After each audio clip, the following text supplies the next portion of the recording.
Hello, my fellow Filipinos, friends, and colleagues. Today, I want to talk about a radical idea, one that might initially sound, well, a little sacrilegious.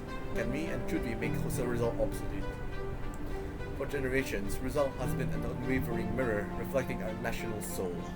His words penned over a century ago continue to resonate with an uncanny precision, describing the very vices, defects, and even the meanness we see around us today. We laud his prophetic vision, marveling at how his critiques of 19th century Philippines society remain painfully applicable to our present. But here's the uncomfortable truth, a truth Rizal himself would surely understand, and perhaps continued validity of his teachings, and it's not solely a measure of his greatness but also a stark indicator of our lack of greatness as a nation. Rizal, a fervent social reformer, would be deeply saddened to learn that we are celebrating his timelessness, for his implies that the reforms he tirelessly worked for have yet to be achieved. He never intended for his works to mirror the ills of the Philippines a century hence. If they do, it's because we as a people have progressed little and learned even less from our colonial past. So how do we make Rizal obsolete? By fulfilling his dreams. Our task is to clear to eradicate the ills of present-day society. Imagine a Philippines where the Tulisanes in the towns, those who profit for the people's money, the corrupt officials, the hoarders, no longer exist. Because we, as a society, refuse to tolerate them. Imagine a Philippines where dumb tumultuous would exploit the vulnerable for personal gain by bribing authorities into issuing decrees that benefit them, or relics of the distant past. Imagine a Philippines free from the one-armed bandits of influence, peddling, and bureaucratic red tapes who scheme to imprison men of means, and let their work for their release for a price. Consider our language, for instance. Rizal, through Simeon, warned us against losing our originality, becoming intellectually captive by adopting a foreign language. He started, or perhaps stated, Spanish will never be general language of the country.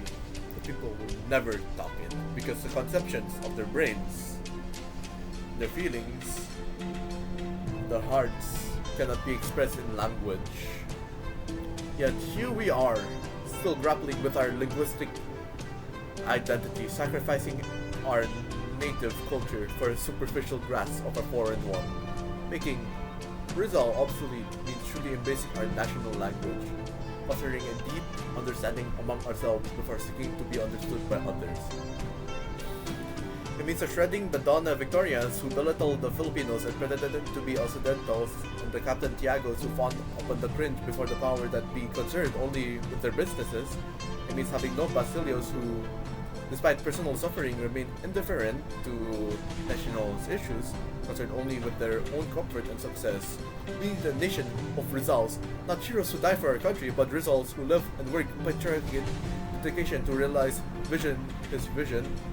Rizal himself was never like Basilio. His suffering spurred him to work for justice and freedom for all Filipinos, not just his family. When Rizal became obsolete, it means we've forgotten him. On the contrary, because we will never, ever forget him. On the contrary, it will signify that we finally realize the true greatness of ideals. We will forever remain the courageous and commentator of our past. His life and work guided his people to worthy achievements. His dream will have become our reality. So yes, we can make Rizal obsolete. By doing so, we will truly honor him by not by perpetually lamenting our present through his eyes, but by building the future he envisioned. A future where his criticism are but a distant echo of a forgotten past. Thank you.